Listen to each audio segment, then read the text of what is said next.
es avance de, o mejor, hace parte de la ponencia que estará planteándose en la Semana de Cátedra UNESCO que organiza la Universidad Javeriana. Bien, entonces, lo primero, el contexto de la investigación, ¿de dónde surge? La investigación surge de una inquietud por la opinión en la web, un poco reversándonos, como retrocediendo en el tiempo. Recordarán ustedes el ambiente que vivíamos los colombianos, producto de todo lo que fue la discusión en torno a los acuerdos de paz entre las FARC y el gobierno Santos. Y en ese contexto, digamos que empiezan a generarse una serie de confluencias de orden no solo político, sino también mediático, particularmente porque las opiniones que se van generando en ciertos sectores de la sociedad colombiana. Valga mencionar que durante ese periodo de tiempo, más o menos desde mayo aproximadamente hasta octubre, y obviamente pues después de lo que fue el 2 de octubre y lo que ya ustedes conocen como el resultado del plebiscito, pues se generaron discusiones, más que discusiones, planteamientos públicos de opiniones de ciertos agentes cargados de apreciaciones políticas mezcladas con cuestiones de orden. Era esa comunicación emotiva que se estaba planteando y exhibiendo allí por parte de estos youtubers. Ustedes saben que con la explosión tecnológica que hemos vivido en los últimos 15 años, ha habido expresiones mediáticas de distinto orden. Los youtubers en general pues se han caracterizado por convertirse en eso que se ha llamado los influencers. Hay distintas tipologías, los que se dedican a hablar de belleza, de juegos, de videojuegos, de cotidianidad juvenil.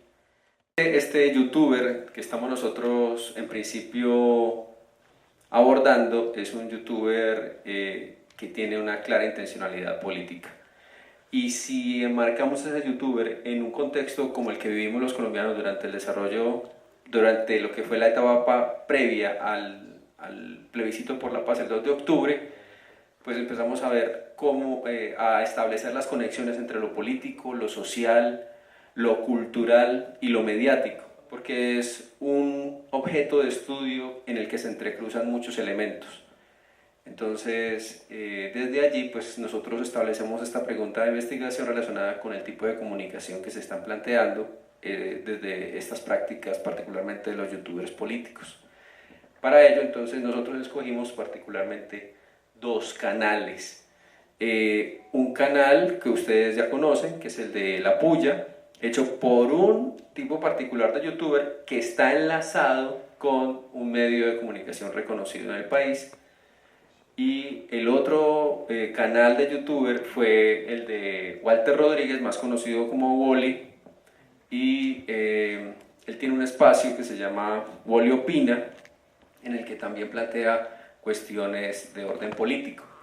Estos dos canales, digamos visiblemente conocidos por los dos personajes que aparecen en ellos, Walter Rodríguez y María Paulina Baena, pues se han hecho, digamos, famosos, comillas, por las producciones frecuentes y secuenciales que en los últimos años han divulgado en sus canales, pero particularmente nosotros tomamos un periodo de tiempo que es más o menos unos 4 meses antes del desarrollo, antes y uno o 2 meses después de lo que fue el 2 de octubre de 2016, o sea que nos estamos moviendo sobre todo en ese escenario de lo político que ha aparecido en las esferas públicas que en internet se estaban moviendo. Entonces, teniendo en cuenta ese contexto, nosotros partimos, digamos, de estas premisas que están allí. El cultivo por la virtud y el espíritu público Yo también quiero desde esta perspectiva mencionar lo siguiente. Quizás sea un poco arriesgado de entrada desacreditar todas las expresiones públicas de opinión que se están dando en Internet. Claramente hemos vivido en los últimos años distintos hechos en los que opiniones aceleradas, apresuradas por parte de ciertos ciudadanos, digamos que sobrepasan los límites del respeto por el otro, pues obviamente ponen en consideración qué tan benéfico es que cualquiera puede hablar y decir lo que quiera a través de las redes. Pero también, desde una perspectiva un poco más comprensiva, tratar de acercarnos a estas nuevas expresividades, a estas nuevas discursividades que se están generando en los medios y las nuevas tecnologías en el ciberespacio, digamos.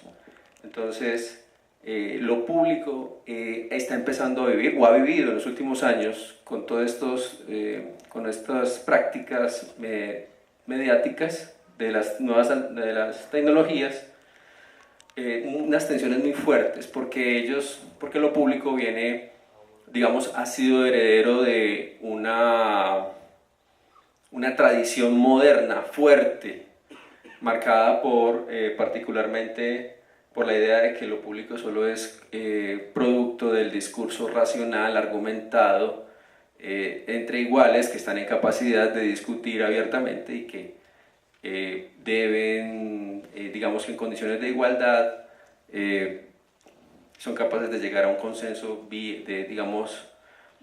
desarrollando un proceso dialéctico de discusión. Entonces esa perspectiva moderna, marcada, que ha predominado en los últimos años, ha tenido una fuerte presión por parte de las nuevas prácticas mediáticas.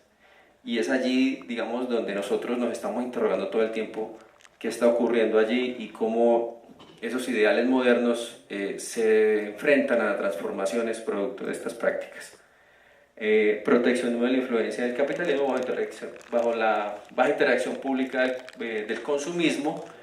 El consumismo pues está, digamos, es uno de los, comillas, de los riesgos que en los últimos años las sociedades contemporáneas han vivido, porque no solo se consume a través de la compra y venta de servicios y productos, sino que también se consume a través de las maneras como, digamos, de los lugares, más bien de los espacios donde se generan ciertas visitas o ciertas consultas. Entonces es también la pregunta por cómo ese consumismo determina o no determina esta nueva esfera pública del presente. De allí entonces que nosotros partamos de una premisa, y es que no estamos hablando de la esfera pública habermasiana, en singular, sino que hay que empezar a pensar las esferas públicas. Hay distintas esferas públicas que están todo el tiempo moviéndose, no, es una dinámica, digámoslo, en permanente transformación, en permanente tensión. Entonces esas esferas públicas ya no se basan en la búsqueda del consenso como lo pensó y lo reflexionó Habermas, sino que son esferas públicas que están luchando permanentemente, diariamente, por la tematización y a través de las formas estéticas de expresividad. Es decir, ya no es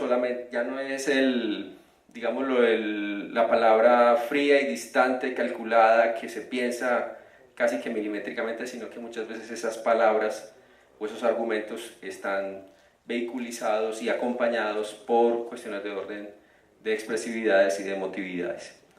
Y obviamente pues hay un elemento de corte personalista en estos espacios digitales, que se vuelven espacios digamos, de una especie de narcisismo, comillas, colectivo, un narcisismo colectivo, porque se supone que quien gana con el planteamiento que diferentes agentes de la esfera pública están planteando es finalmente la sociedad en general, porque se están conociendo más fácilmente hoy que en otras épocas las distintas opiniones que en otras épocas, valga la repetición, no tenían fácilmente visibilidad o publicitación, porque vale mencionar que antes de esta explosión de la web y de las nuevas tecnologías en general, pues había una esfera pública muy centralizada, muy monopolizada por los medios tradicionales.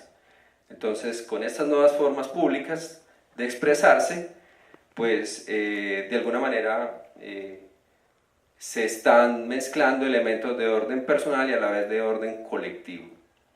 Bien, yo quiero darle... No, bueno, ahí solamente faltaría mencionar que ese elemento personalista que tiene algunas expresiones de narcisismo, pues vistos de una manera, digamos, un poco, digamos, de descrédito sobre estas maneras públicas de expresarse hoy día, pues no dejan de tener elementos sentimentales, que son los que finalmente terminan sirviendo para la conexión de los agentes que están mostrándose en estas esferas públicas virtuales con las personas que los visitan y los frecuentan cada vez que ellos producen sus videos. Bien, en esta dirección entonces, luego de este bosquejo que hace el profesor César, habría que entonces agregar una categoría que es central en el proyecto, y es como en este nuevo ecosistema, o ecosistemas mejor en plural, donde aparecen distintos actores que en últimas nos llevan a pensar que este nuevo ecosistema tiene por dentro una serie de desordenamientos comunicacionales, es decir, esa función lineal, ¿verdad?, de emisor-receptor se rompe y aparece una redefinición del proceso comunicativo y por tanto el proceso de invención política. Seguramente la palabra que recoge este asunto pues, fue lo que Alvin Toffler llamó en los 80s los prosumidores, es decir, cómo existen nuevos sujetos comunicativos que resignifican el proceso, pero al mismo tiempo diversifican esa polifonía de voces. Pues bien, en estos dos elementos que hemos estudiado es evidente la aparición de nuevos espacios retóricos que sirven de complementación a los que hemos asistido análogamente, y por tanto hablamos de espacios retóricos online. Ya César hablaba un poco esto, pero simplemente para reforzar que este tipo de escenarios o ecosistemas permite la aparición de diversidad de comunidades.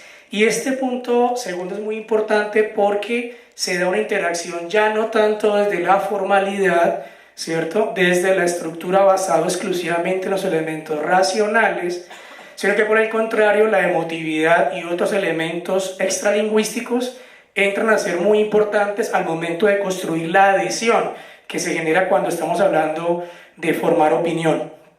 Lo segundo importante es destacar la aparición de microesferas públicas con otras lógicas del poder hablar, ya no tanto regidas por alguien que tiene el conocimiento absoluto, sino que ahora, en palabras de Pierre Levy, el conocimiento está diseminado, luego todos podemos decir algo en relación al tema que estamos discutiendo.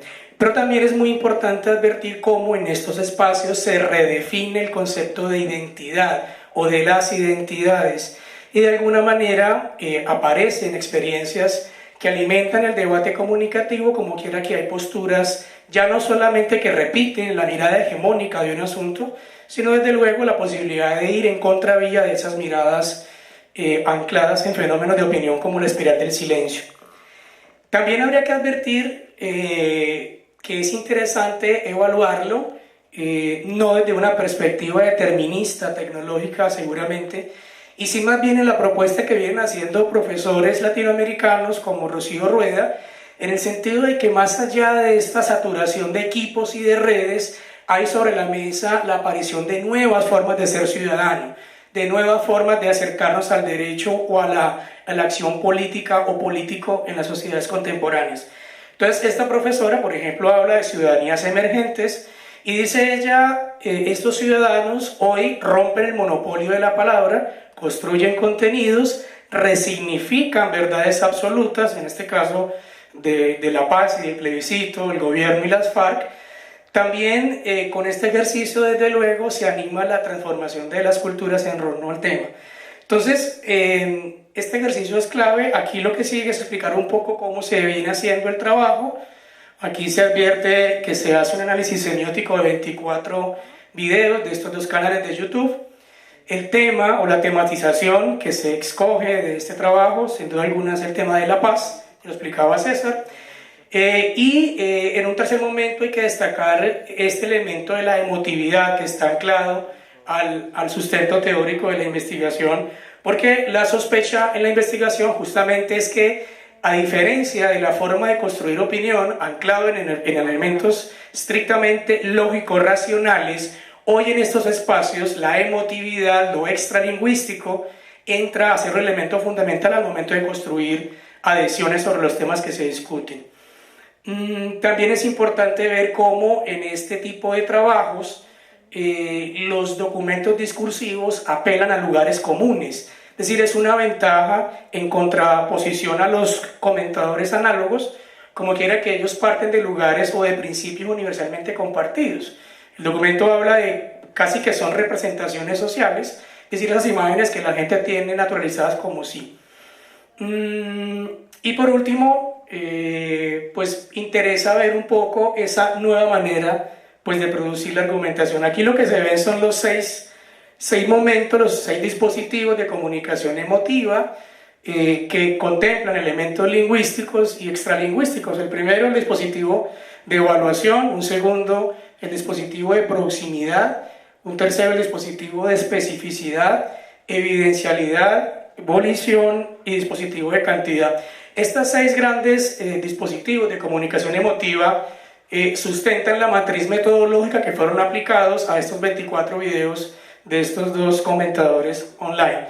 Y ahí no se ve muy bien, pero bueno, esta ha sido la matriz que hemos venido trabajando para discernir los hallazgos parciales. Yo aquí quisiera como proyectarles un corto documento audiovisual que resume un poco la naturaleza del corpus de la investigación.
Uribe tiene rabo de paja para hablar sobre paz. El senador se la pasa despotricando del proceso de paz con las FARC. ¡Impunidad, impunidad!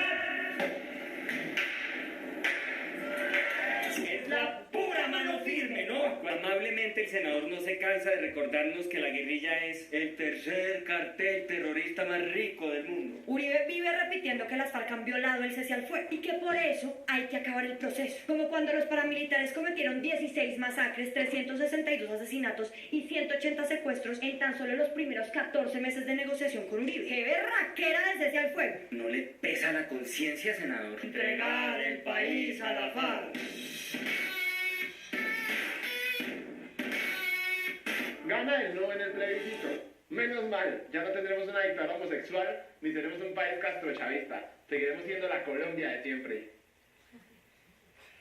Pero bien, hablemos un poco de los resultados. A 99,54% de mesas escrutadas a nivel nacional, el no ganó con 50,23% y el sí tuvo 49,76%. Lo más impresionante, los votos nulos. En una pregunta con tan solo 2 opciones hubo más de 170.000 votos nulos. 170.000. Pues puta, es que somos muy brutos. Es poner una X en una de las casillas. Con razón ganó el no, pero fuera para votar por esos de antagonistas de Bovela y el desafío 2016 Z super idiotas, ahí sí votan todos, ¿no? La frase, el presidente tiene la facultad de redactar la pregunta que le dé la gana. Buena, los colombianos votaron lo que se les dio la gana.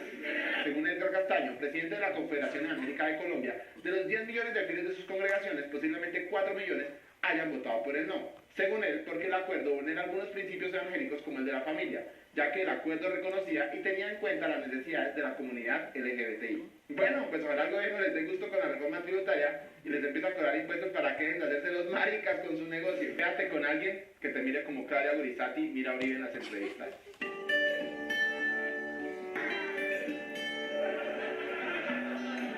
Qué lindos. Dale like si Uribizati es real.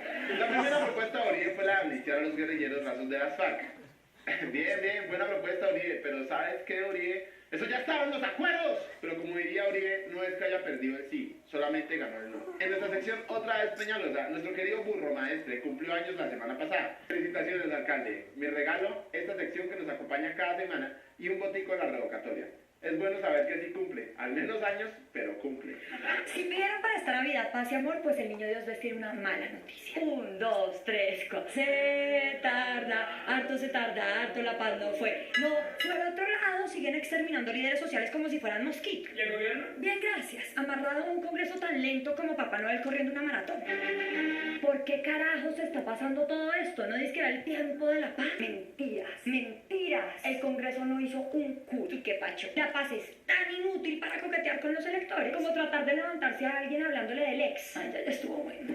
Aquí no va a pasar nada, aquí no hay esperanza. Listo, apague ahí, quedó chévere el programa, bien completico y todo. Primero, la Justicia Especial para la Paz es la esencia del acuerdo de paz. Es como Paloma sin Uribe, Roy sin Santos o el que esté, ensalada sin vinagreta, Bogotá sin huecos. AGEP se está yendo de ejemplo. Si en la protección de líderes llueve, en la reinserción de guerrilleros no escapa. Primero, los proyectos productivos están muy retrasados. Y eso significa que los exguerrilleros están perdiendo el tiempo echando pola en una hamaca rascándose la barriga. Y la ONU dijo que en las zonas de concentración solo quedan 45% de los exguerrilleros. ¿Dónde carajos está el resto? Pero los más jodidos fueron los que sí sufrieron el conflicto. Para esos no hay un mendrú. ¿Quieren paz? Ni mierda. El gobierno no ha entendido que esto es Colombia y no Colombia. Todo esto nos demuestra que a nuestros líderes les vale huevo la paz. Están preocupados por conseguir votos y llenar su marra. Nada más. Esa es nuestra Colombia en paz. Feliz Navidad. Y esto fue durante un foro de derechos humanos en Medellín. Menos mal que los de él no quieren la paz, ¿se imaginan dónde no?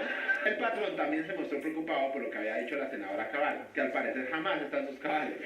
Dijo que ella quería las fuerzas militares y solicitó que les pidiera perdón y que madurara. A mí me escupa un pollo. Pese a la orden de su macho, a la congresista pues le valió huevo y en vez de corregir lo dicho se siguió justificando de manera terrible y bastante guerrerista. Además, nuestro querido doctor, aparte de poner en venta la ETV, ahora anunció que pretende vender el 20% de la empresa de energía de Bogotá. La decisión a esto la tomará el incorruptible Consejo de Bogotá, ese mismo que aprobó la venta de la TV, o sea, ya suelta.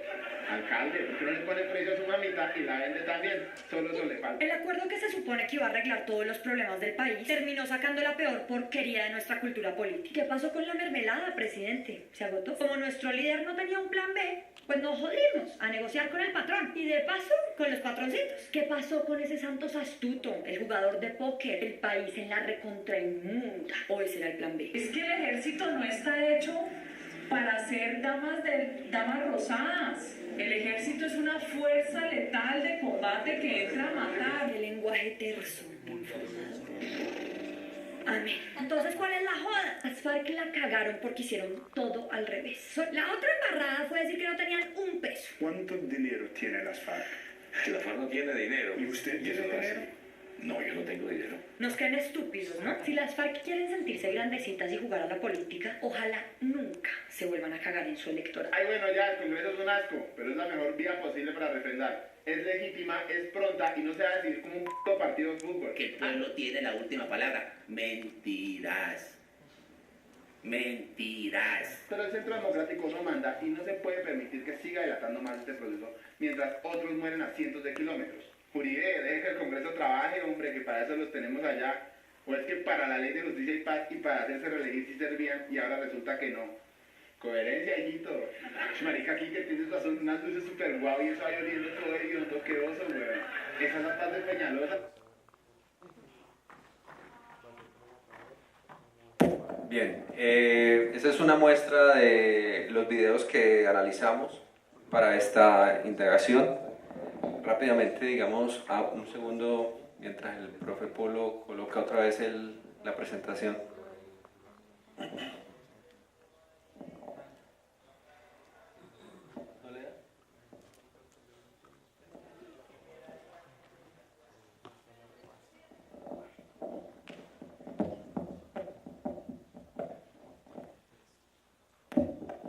Bien, pues la matriz rápidamente tiene, como ya lo decía el profe, estas 6 categorías, son categorías de análisis: dispositivo de evaluación, dispositivo de proximidad, especificidad, evidencialidad, volición y cantidad. Lo importante es que cogimos cada uno de estos, digamos, de estas categorías de análisis y la vertimos sobre cada video. De acuerdo. Obviamente para nosotros como investigadores, nosotros tenemos que verlo primero como ciudadanos, que somos parte de eso que analizamos. Por lo general uno como investigador, sobre todo en ciencias sociales, pues está también implicado en el objeto de estudio que por lo general está investigando. Cosa distinta que no ocurre con las ciencias naturales, donde el investigador, digamos, analiza animales o plantas, y esas plantas o animales no son parte de esa realidad de la cual hace parte el investigador mismo. En ciencias sociales nosotros pues tenemos que todo el tiempo jugárnosla para mirar como terceros, como externos, esa realidad que estamos abordando. Entonces, en esa medida, pues en el caso de esta investigación, pues teníamos que tratar de tomar distancia frente a la condición de colombianos que cualquiera que haya sido la posición frente a los acuerdos de paz y el plebiscito, pues teníamos que mirarlo como si eso no fuera con nosotros, comillas. Es decir, para que de alguna manera salieran las categorías, se vieran reflejadas sobre los videos que estaban siendo analizados. Entonces, esa aclaración que acabo de hacer, considero importante tenerla en cuenta para poder mirar eso que implícitamente pues cualquier ciudadano podría decir. Pues yo voy a decirlo así de manera muy, digámoslo, muy simple. Claramente en los videos, por ejemplo, si lo aplicamos sobre el dispositivo de evaluación, hay una evaluación negativa frente a quienes estaban en contra del proceso de paz. Cosa que no, mirándolo de lo que mencionaba en la primera parte de la exposición, que les decía que estas microesferas públicas están empezando a expresar otras opiniones que no suelen aparecer en la esfera pública predominante o en la esfera pública hegemónica, gracias a estas nuevas, a estos espacios donde se plantean ideas distintas a las que solemos conocer o escuchar en Caracol o en RCN, pues podemos tomar una posición, digámoslo, alternativa. Pues obviamente no van a gustarle a todos. Si alguien aquí es uribista, pues que vaya a ver estos videos, pues seguramente se va a sentir aludido y agredido. Pero incluso también de eso se trata cuando estos agentes utilizan la palabra a través de los medios alternativos, de los medios tecnológicos, de provocar. Y esa es una de las, digamos, de los hallazgos que nosotros planteamos aquí. La permanente crítica, la posición negativa frente a los que atacaron el proceso de paz, es recurrente a lo largo de todos los videos. Ellos incluso de alguna manera culpan, antes de que se diera pues el resultado que ya sabemos, implícitamente mencionaban la posibilidad de que ellos fueran los culpables de que Colombia siguiera en guerra después del 2 de octubre de 2016 y no llegaba a ganar, como efectivamente ocurrió. La proximidad está en qué tan cerca o qué tan lejos se sienten los hablantes, en este caso estos dos youtubers políticos. Ellos no toman distancia frente al tema que hablan, ellos se involucran fuertemente en los temas que hablan, ya sea que estén directamente o indirectamente relacionados con el tema de la paz. La especificidad, la alusión directa o indirecta a estereotipos, este tema es fundamental aquí, porque si algo pasa mucho en los youtubers, es que acuden a los youtubers políticos de los que usualmente estamos hablando, acuden mucho al lugar común, al elemento conocido, a esas imágenes que clara y fácilmente llegan a la mente de cualquiera de nosotros, porque son producto de la cultura en la cual nos desenvolvemos. Si lo pudiéramos comparar en términos argumentativos, mientras la columna de opinión tradicionalmente suele ser, digámoslo, fría, pausada, moderada en los argumentos que plantea, etcétera, etcétera, aquí esas normatividades donde todo debía ser muy bien planteado no aparecen, antes por el contrario, ellos lo que buscan es transgredir, violentar esa manera tradicional de argumentar. ¿Y cómo se violenta? Utilizando abiertamente estereotipos que están, digámoslo, difuminados a lo largo y ancho de la sociedad colombiana. La evidencialidad, la alusión inequívoca o determinada frente a la información e intencionalidad expresada, la expresión, o mejor, las formas expresivas de estos youtubers tienen una clara intencionalidad y es ser lo menos neutrales posible y mostrar abiertamente su posición a favor o en contra, no solo de un hecho, sino también de personajes específicos. Entonces, ya lo mencionaba hace un momento, aquí en estas producciones de estos dos canales, quedan mal los opositores a la paz, quedan bien los que apoyan a la paz, y eso incluso puede ser en algún momento también a favor del gobierno de turno, que pues como sabemos el gobierno Santos fue el que sacó adelante ese proceso de paz, con todos sus bemoles, con todos sus problemas, que eso pues cada quien lo evaluará según su caso.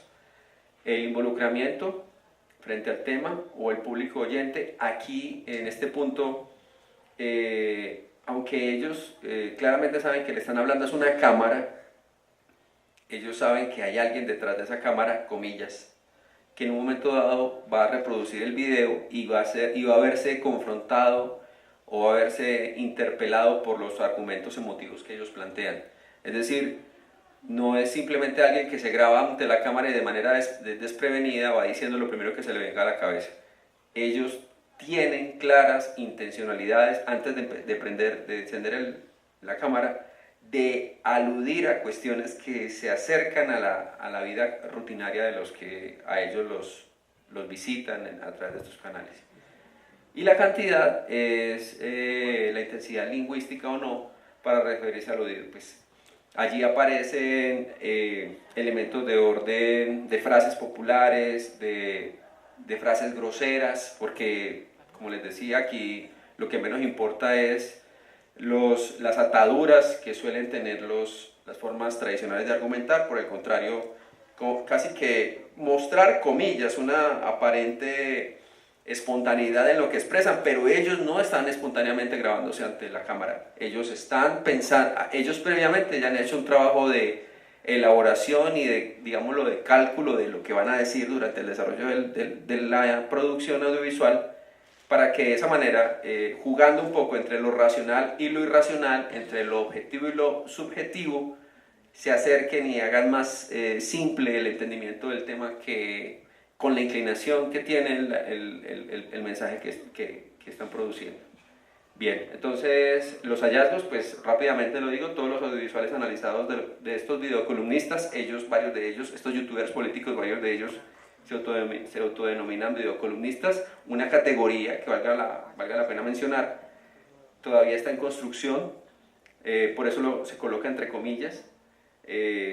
Como todos los géneros periodísticos, pues aparecen, y en la medida en que van pasando las épocas, esos géneros pueden mantenerse o se diluyen y se convierten en otros. Entonces, estos videocolumnistas se muestran como colombianos afectados por la realidad del país y en especial están interesados en apoyar toda iniciativa que lleve a la finalización de más de 50 años de guerra. Mencionan personajes de la vida pública nacional, pero hacen preguntas retóricas cargadas de evaluación negativa hacia las personas que critican. Entonces, ahí no solamente cae todo lo que sea Uribe y sus derivados, sino también caen también los pastores o seguidores de las iglesias cristianas, que fueron las que apoyaron el no en el plebiscito. No se circunscriben a ningún partido político, pero parecen recoger los argumentos de los líderes partidistas que respaldan el proceso de paz. Ellos, eso es un dato importante, no tienen filiación política, por lo menos claramente hablando en términos de partidismo, pero sí están aludiendo a argumentos que uno, digamos, encuentra en otras esferas, digamos, de los medios tradicionales, cuando aparecen los líderes de los partidos políticos que estuvieron a favor del proceso de paz. Se burlan de las acciones de los opositores al acuerdo, al punto que cuestionan la esfera pública, la esfera privada de estas personas criticadas, son traídas a esta esfera pública digital como una manera de desacreditarlos. Yo aquí quiero aludir a una cosa que pasó durante el proceso, durante todas las discusiones que se dieron durante la etapa previa al plebiscito. No sé si ustedes se acuerdan cuando apareció en alguna foto a Paloma Valencia con un corazón, Sagrado Corazón de Jesús, pero con la cara de Uribe. ¿Sí? Bien. Entonces, ese es un ejemplo claro de cómo las redes todo el tiempo están moviéndose y están sacando cuestiones de orden, digamos, privado. Por ejemplo, Oscar Iván Zuluaga bailando vallenato con María Fernanda Cabal cuando supuestamente se odian. ¿Sí? Ese tipo digamos, esos datos curiosos, comillas, de la vida privada de estos personajes, ya sea que estuvieran a favor o en contra del proceso de paz, en algún momento de alguno de estos videos eran tomados como argumentos para desacreditar a los opositores al proceso o para fortalecer los que estaban de acuerdo con el proceso. Entonces, cuestiones de orden de la vida privada de los personajes políticos a favor o en contra del proceso eran utilizados para sustentar los argumentos durante estos videos. Su intención es provocar a quienes ven el video, provocar el apoyo del público al que se dirigen, que implícitamente aspiran, sean o se conviertan en antiuribistas, lo que les mencionaba, porque estos youtubers políticos, los dos analizados, son claramente antiuribistas, o provoca la indignación de quienes se oponen a los acuerdos de paz. Ahí es cuando, digamos, uno también encuentra que en sus apreciaciones reconocen la aparición de eventuales uribistas que los puedan visitar y conocer sus argumentos. Aunque también hay que decir lo siguiente, las microesferas que se están generando, como lo decía ayer Karina dos Santos Ferreira, estas microesferas se han vuelto burbujas discursivas. Entonces, eso pues obviamente hay que seguirlo analizando, pero de momento las personas que están llegando a estos videos no siempre están dispuestas no están parándose, no están llegando desde la otra orilla, contraparte de la gente emisor. Es decir, los uribistas visitan youtubers uribistas y los antiuribistas visitan youtubers antiuribistas. Es decir, no hay una real, por lo menos en principio, y así intuitivamente se puede mencionar, no hay un encuentro de distintas posiciones, de distintas orillas, sino que cada quien está como en su propio mundo, en su propia burbuja, y en ese sentido la esfera pública tradicional, digámoslo, única, se está debilitando, pero también se están fragmentando, y esa fragmentación pues obviamente puede generar, puede ser contraproducente porque cada quien puede vivir en su propio mundo creyendo que todo el mundo piensa igual que uno, y con el paso del tiempo te vas a llegar a un momento en que te vas a chocar con una realidad que puede ser adversa, en el sentido de que no todo el mundo, te das cuenta de que no todo el mundo piensa igual que tú.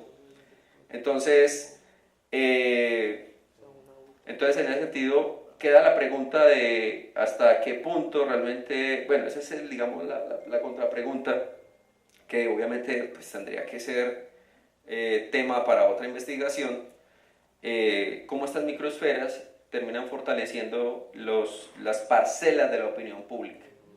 ¿Sí? Por ser monólogos audiovisuales, en cada discurso de estos youtubers políticos se percibe la anticipación de posibles contraargumentos que implícita o explícitamente quedan expresados durante el video. Con base en ello, el orador desarrolla su argumentación emotiva en torno a los temas del video. Es decir, la anticipación a lo que se refiere a este punto es que yo antes de empezar, de grabar, hago una especie como de libreto de cuáles van a ser los argumentos a favor y en contra del tema que estoy poniendo en el video. Estos youtubers quieren mostrarse incólumes y poco afectados por la realidad del país, pero en muchos momentos dejan escapar la profunda indignación que los embarga. Como tiene elementos de columnismo o de columna de opinión, porque ellos incluso, como ya lo decía hace un momento, se autodenominan videocolumnistas, pues tradicionalmente la columna de opinión trata de mostrar de la manera más sopesada, de la manera más equilibrada posible los argumentos a favor y en contra, que al final pues obviamente van a tener una tendencia o una cierta intencionalidad, pero aquí ellos no van a ser tan neutrales, comillas, no tan equilibrados. Van a dejar fácilmente salir a la luz su indignación frente a los argumentos, a las temáticas que trabajan.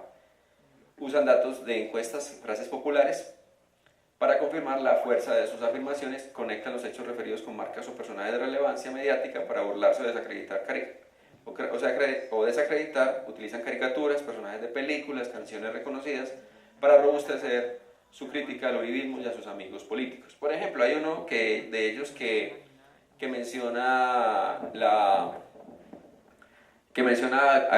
letras de Ricardo Arjona para desacreditar a un juez que está a favor de un político que es uribista. No sé si se acuerdan del caso de Pretel, el magistrado de la corte de Jorge Pretel, correcto. A él lo compara, a Wally lo compara con las paletas Drácula, ¿sí? Porque es muy parecido. Entonces lo que hacen muchas veces es jugar como con esos conocimientos ya establecidos en quienes él cree que van a ver su video, y las trae a colación para sustentar, para fortalecer ese argumento, ese ataque en contra del sector uribista. Bien, refranes populares, bueno, ya los mencionaba, como la cagada, lo creen uno huevón, cosas de ese estilo. Expresiones lingüísticas y paralingüísticas, pues ahí aparecerán entonces cuestiones de entonación, de teatralidad, incluso a veces, en el caso por ejemplo de la puya trae siempre algún invitado. Trató en ese momento de invitar, yo no sé cómo estará, los últimos videos, los de este año no los he mirado porque pues, estoy concentrado con esto. Actividades kinésicas y de entonación para teatralizar, bueno, mensajes de acciones teatralizadas, en fin. Bueno, digamos que todo más o menos gira en torno a lo mismo, a cómo lo lingüístico y lo paralingüístico se complementan y terminan convirtiéndose en reforzamientos emotivos de los argumentos planteados durante el desarrollo de estos videos. Profe Polo. Bueno, ya para abrir la conversación, que se aproxima el conversatorio de las 4, algunas ideas que dejan como en punta la discusión. Estos dos estudios de caso va bordeando entonces un nuevo reto para los investigadores de la construcción de opinión. Pues nuestro programa no es muy fuerte en la producción de opinión, se teoriza la opinión pública, el profesor César es el ilustrado en este campo, pero autocríticamente es importante investigar estas lides para saber cómo es esa elaboración de la opinión, que no necesariamente se reduce a los medios, ¿no? Es decir, los medios son un elemento clave, pero hay otras dimensiones humanas y sociales donde también se está produciendo opinión. 4 ideas para abrir la conversación con ustedes en lo que resta de esta tarde hasta las 4. Lo primero, se consolida esta figura del prosumidor, que para el caso del presente estudio, pues claramente hay una inclinación hacia los asuntos políticos. Y como miren ustedes, pasamos de comunicadores amateur, ¿cierto?, que transforman esta esfera pública de simples ciudadanos a reconocidos hoy comentaristas online. Hay que pasarle un poco el dato a la métrica de cuánta gente está consumiendo o está siguiendo estas videocolumnas. Pero además, otra idea para la próxima investigación, César, y es que está ocurriendo en esos foros o en los comentarios que produce la gente que revisan estas videocolumnas. Por ahí también pasan cosas, elementos muy importantes que seguramente será objeto de una futura indagación. 2. Los contenidos de esos audiovisuales trabajan en la dirección de la tentativa de esas esferas públicas emergentes, y es importante ver cómo estos discursos, ¿cierto?, ingresan a debatir lo que ya veníamos conociendo en el mundo offline. Es decir, imaginen ustedes cuántas cosas de las que nos expresan estos dos videocolumnistas, el columnista formal se excluye de decirlas, o al menos las dice, pero no las dice con este componente fuerte extralingüístico que seguramente si uno hiciera otro estudio comparativo entre lo que ocurre producto de un consumo de una columna análoga, es decir, escrita, versus una columna de este calado, seguramente saldrían cosas muy interesantes en esa dirección. 3. La esfera pública virtual y la naturaleza de los líderes de opinión de red constituyen nuevas formas de ser ciudadanía. Esto es muy importante si lo miramos en clave de lo que ha venido diciendo en América Latina el profesor Guillermo Orozco. Cada vez el ecosistema comunicativo está más desordenado, y ese desordenamiento pues es muy interesante en tejidos comunicativos, como quiera que se visualizan o se visibilizan temas que seguramente los grandes comentadores de opinión en el país no lo ventilarían. Asuntos asociados a la raza, a la exclusión, al desplazamiento, al desarraigo, al hacinamiento de líderes sociales. Son temas que la gran prensa aborda, los grandes comentadores abordan, pero sin duda alguna hay otros que se marginan del debate público. Por eso la importancia de reconocer estas nuevas expresiones de las ciudadanías. Y por último, ¿cómo podemos entonces, como hablábamos al inicio, hacer esa transición de la esfera pública en singular a un concepto plural, abierto, dicotómico, incomprensible, abierto, a unas esferas públicas virtuales que se asumen hoy como espacios de interés y terrenos de disputas simbólicas sobre el sentido de los acontecimientos que conciernen a muchas personas? Nosotros dejamos ahí, nos quedan como menos de 18 minutos. Nos interesaría desde luego conocer su percepción, preguntas, inquietudes, mientras que continúa el evento de las 4 de la tarde. Entonces, quien quiera, desde allá o bien, en fin.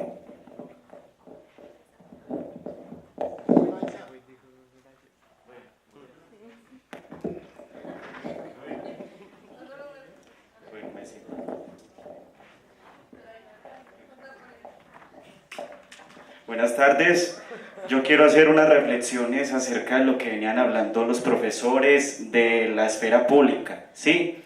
Derivado de la monopolización de esta esfera pública, pues surgen estas nuevas vertientes que de alguna forma son una catarsis para que los ciudadanos nos podamos desahogar, ¿sí? Por ejemplo, yo quiero citar unos ejemplos. Por ejemplo, con La Oreja Roja de Medellín, es un medio excelente, hace videocolumnas pero a forma de sátira teatral. Ellos se disfrazan de María Fernanda Cabal, el otro se disfraza de Valencia, el otro de Claudia López, y bueno, y hacen hasta obras de teatro. Es muy jocosa la forma, pero de todas formas son un poco, despotrican bastante, son recriminadores, y eso de alguna forma yo creo que le hacen daño a la sociedad, porque tras de que aumenta la polarización, también el odio entre nosotros como ciudadanía, porque lo exacerba, sí, porque ya no es columnismo formal. Y también quiero citar otros ejemplos. Por ejemplo,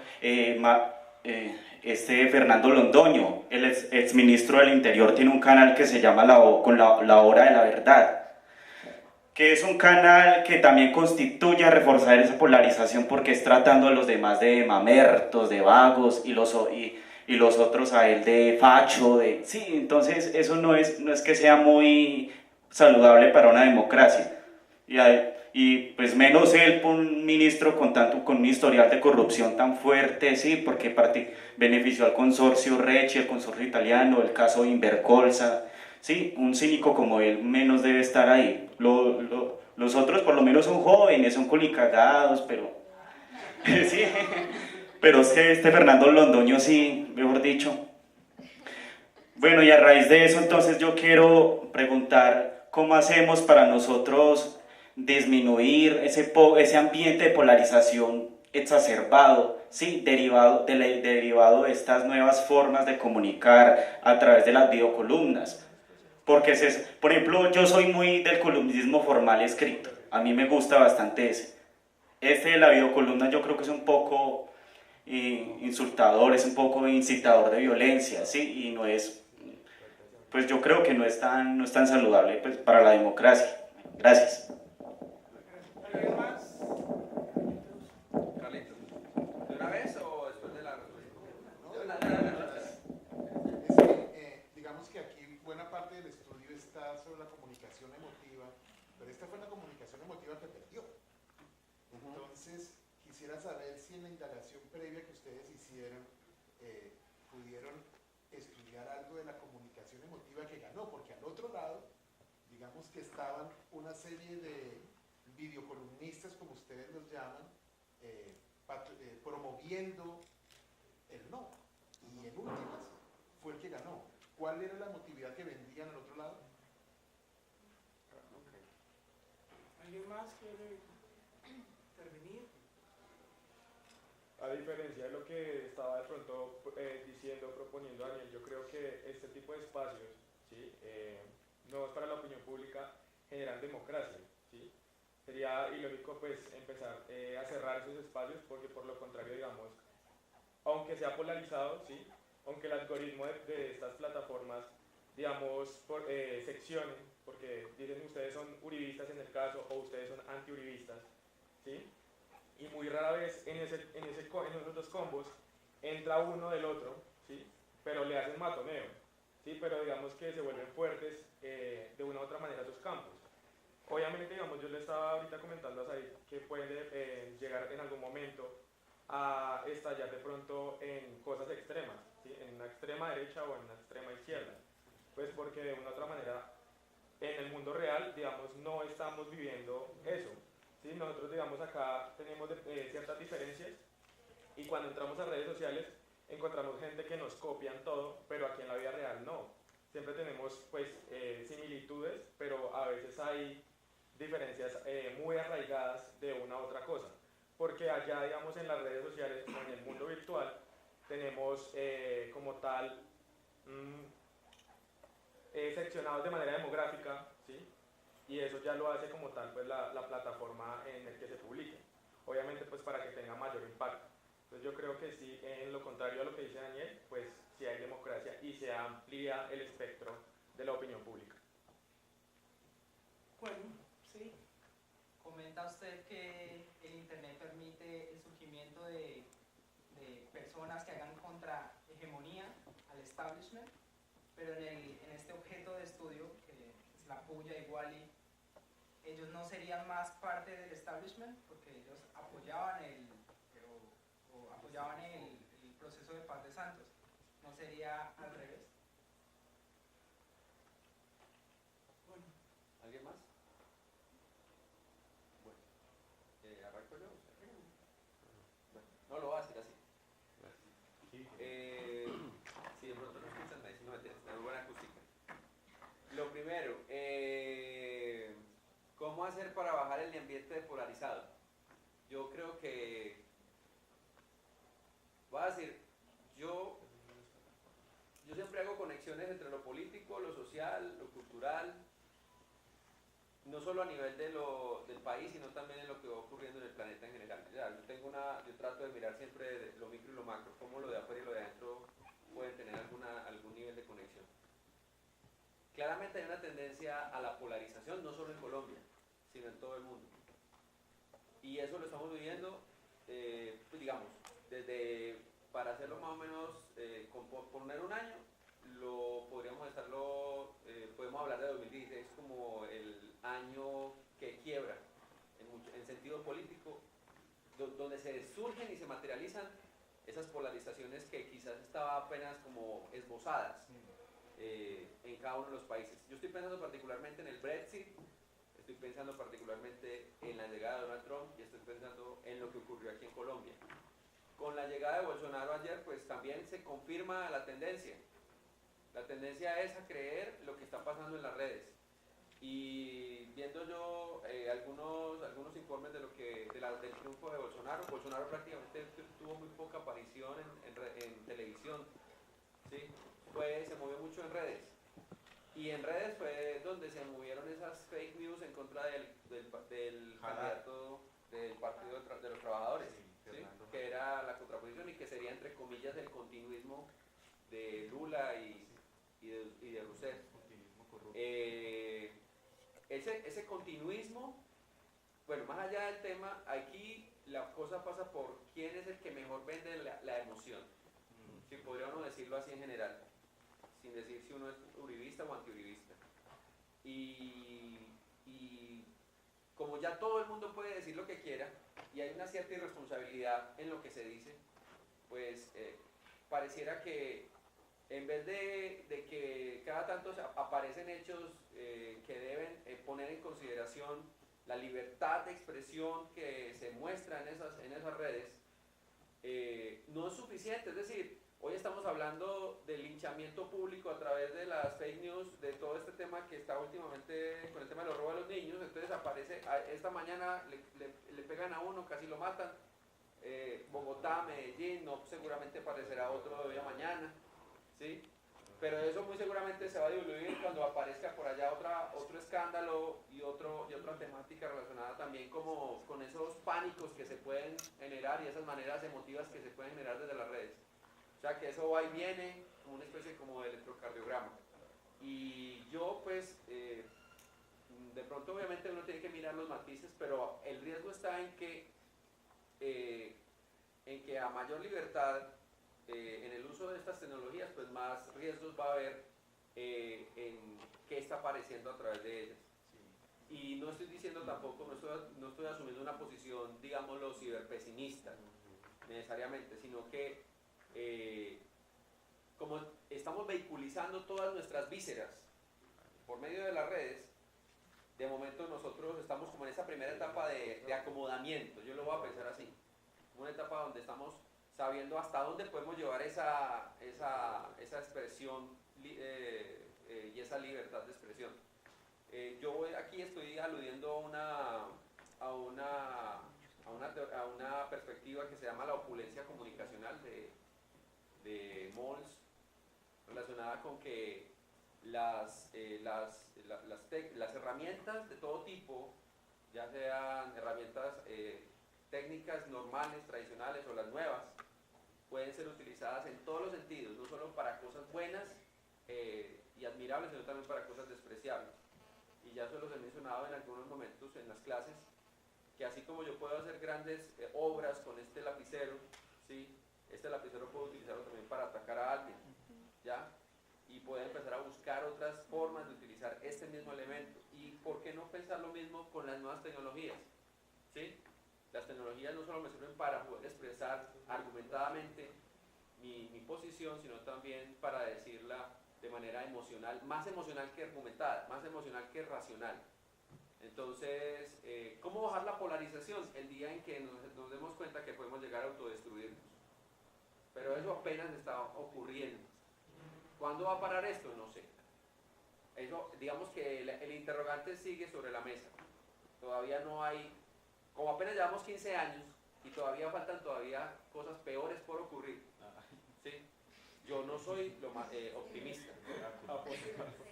Apocalíptico. Pero yo quiero también decir que hay un momento en que hay reacción. Hay un momento en que decimos no más asesinatos, no más vilipendios, no más descrédito de terceros injustificadamente. Y ahí es cuando vamos a darnos cuenta que eso hay que controlarlo. No dice no control con ley, advierto, sino control porque nosotros nos damos cuenta de que no está bien lo que hacemos a veces con las tecnologías. Quisiera decir algo al respecto, y es el tema en las redes sociales de esas burbujas que se crean, ¿no? Nos tienen también estudiados. Es que ahí lo interesante también es qué está pasando detrás de las redes, ¿no? De quienes están ahí, o sea, de los dueños o sea, Zuckerberg y otros que están por ahí, porque nos tienen también estudiados como audiencias que entonces a uno le llegan cosas que a uno le gustan, ¿sí? Entonces en mi red aparecen los que piensan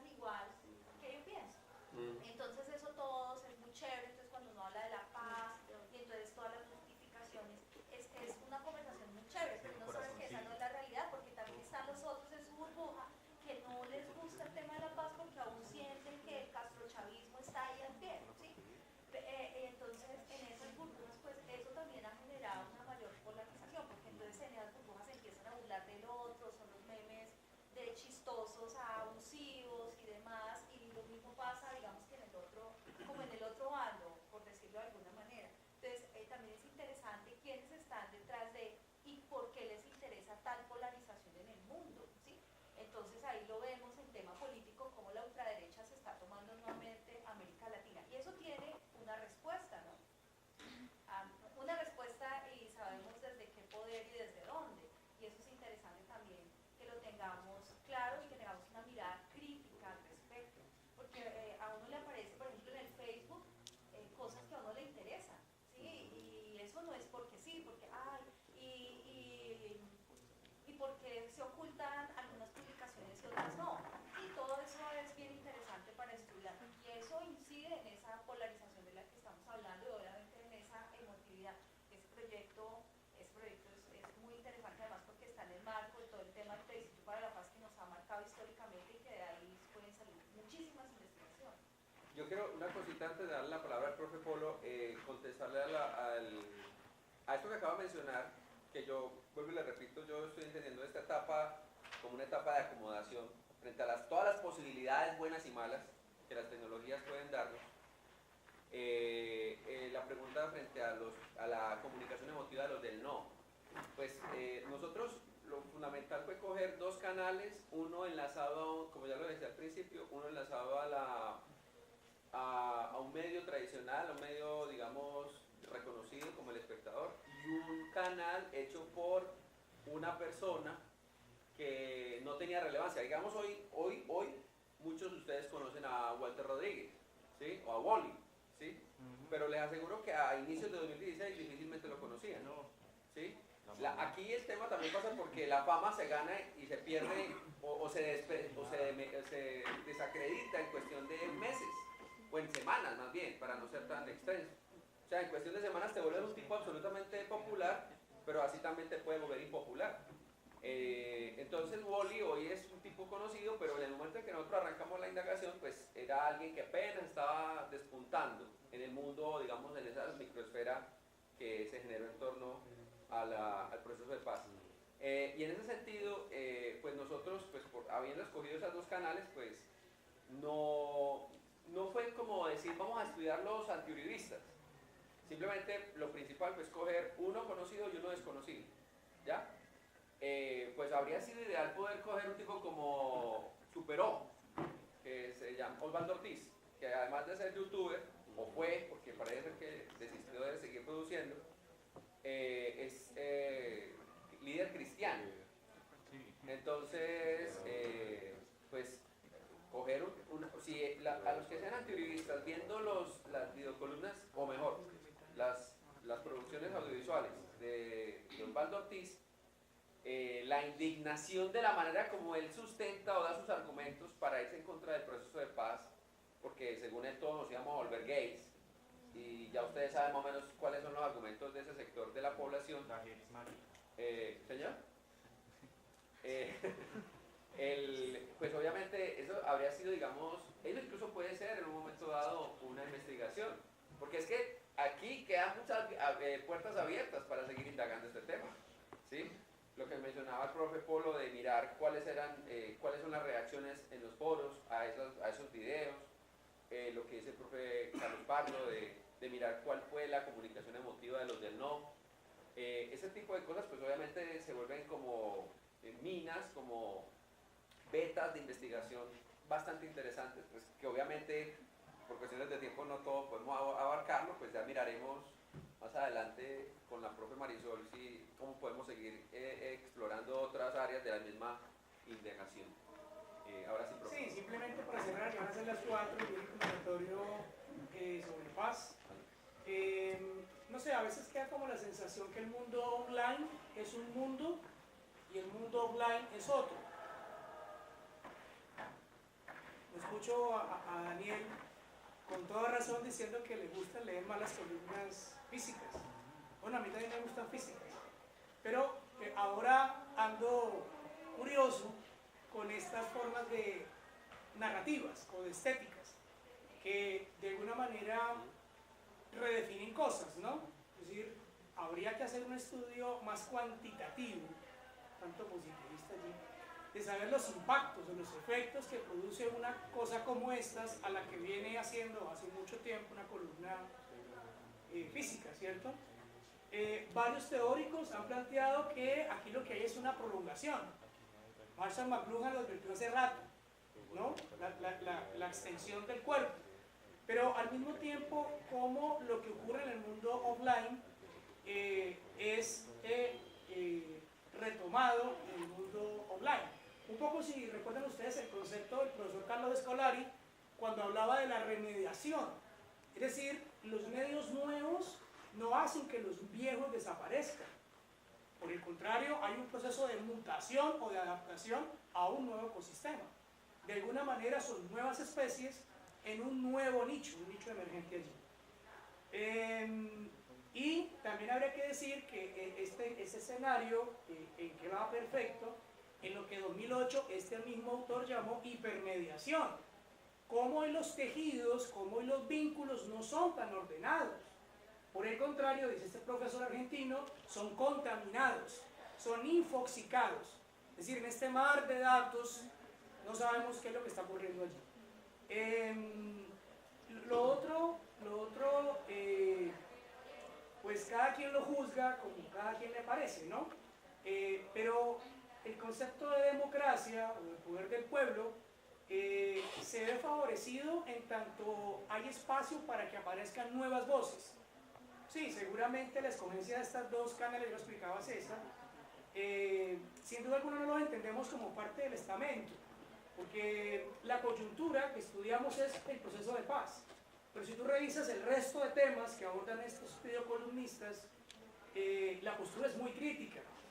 Y a Santos se le criticó todo el tiempo. O sea, pues en las 24, bueno, tantas menos 12, de la puya, a Santos no es que le fuera muy bien con su proceso de paz, ¿cierto? Lo que se defendía era el proceso, no a Santos, ¿no? Santos salió también mal librado allí. Pero claro, vivimos un mundo líquido. Esta hegemonía o esta contrahegemonía es muy volátil, ¿no? Se mueve todo el tiempo. Ahí está un poco la clave de la profesora Nancy Fraser, ¿cierto?